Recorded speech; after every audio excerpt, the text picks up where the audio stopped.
the standard unit of liquid measurement is the liter.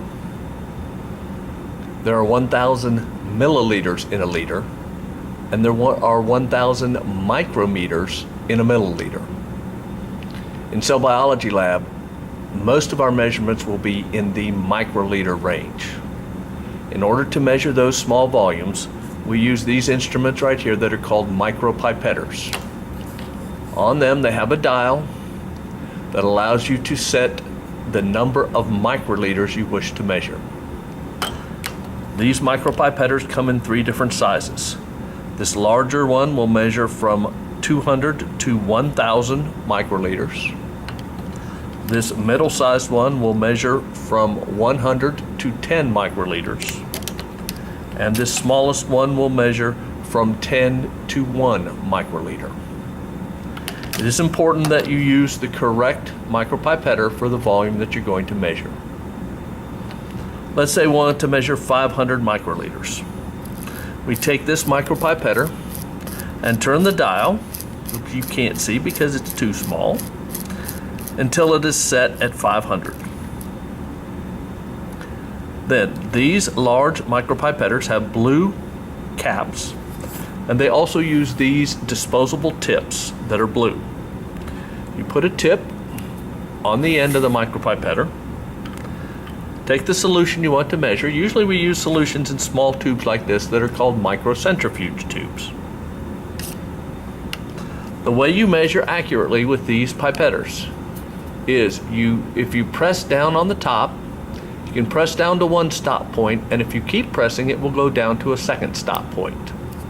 In order to measure a solution, you press down to the first stop point. Then you place the tip in the solution and slowly draw the solution up into the tube. When you're ready to dispense the solution, you touch the tip against the side of the container, press down to the first stop point, and then press all the way down to the second stop point. That is done to make sure that all of the liquid is pushed out of the tip of the tube. You may have to do this several times to make sure you get all the liquid out of the tube in order to get an accurate measurement.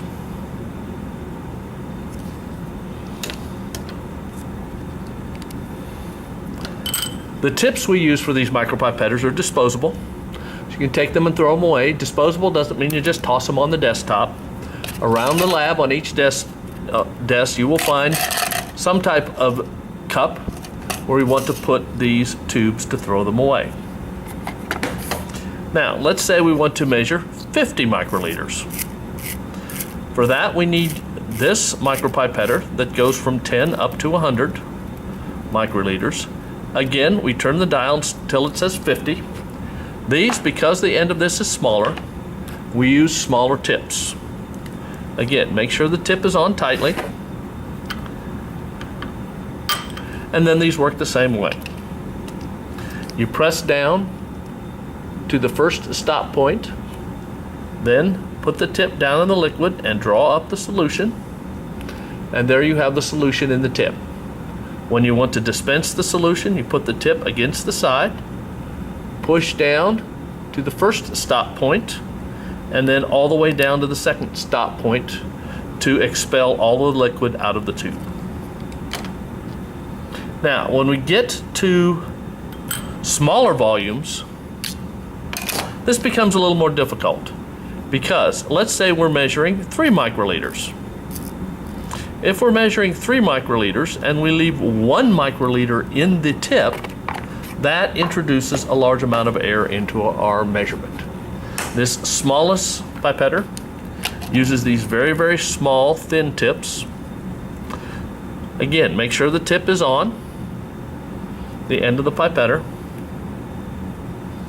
and then press down to the first stop, put just the tip down into the solution, draw the solution up into the tip, and I don't think you can see this very well. This is a very, very small amount of solution in the tip.